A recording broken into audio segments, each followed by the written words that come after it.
sebetulnya P3K dan PNS itu adalah aparatur sipil negara.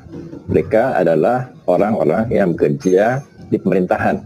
Mereka bukan honorer, gitu ya. Kalau honorer ini kan tidak begitu adanya aturan kepegawaiannya. Mereka adalah aparatur sipil negara. Mereka memiliki kedudukan, tugas, dan kewajiban yang setara untuk mengerjakan tugas-tugas pelayanan publik. Jadi sebetulnya mereka mengikuti suatu aturan yang baku yang tidak bisa dilakukan karena ketakutannya kan adalah pemutusan hubungan kerjanya.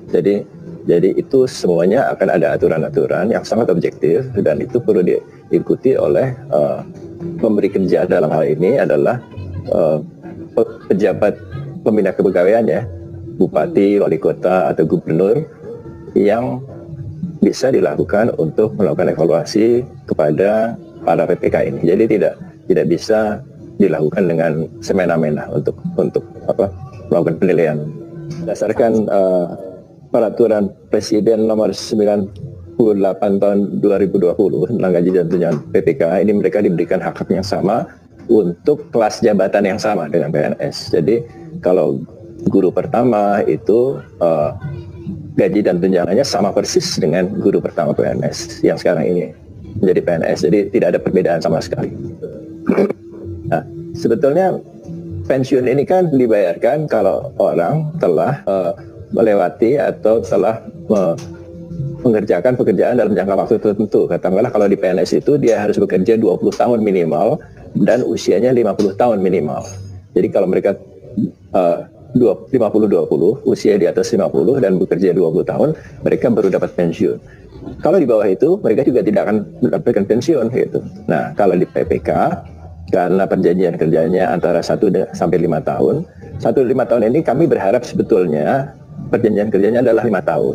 Kenapa ada 1 sampai 5? 1 sampai 5 ini adalah bagi mereka yang usianya menjelang batas usia pensiun. Karena PPK ini berbeda usianya dengan PNS. Kalau PNS itu di bawah 35 tahun. Kalau PPPK boleh di atas 35 tahun. Sampai berapa? Sampai 1 tahun menjelang pensiun. Kalau pensiun 60, 59 pun boleh mendaftar PPPK. Nah, kalau yang 56 tahun bagaimana kontraknya? Dia hanya memiliki masa kerja 4 tahun. Jadi kontraknya tinggal 4 tahun gitu. Nah, inilah kenapa kontraknya 1 sampai 5 tahun. Itu harus dilakukan evaluasi kinerja. PNS pun begitu. PNS pun dilakukan evaluasi kerja tahunan.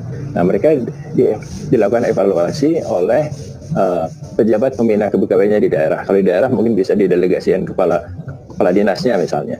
Nah, acuan untuk mengevaluasi ini nanti akan dikeluarkan oleh Kementerian Pan-RB dan Kementerian Pendidikan dan Kebudayaan. Jadi itu ada acuan baku.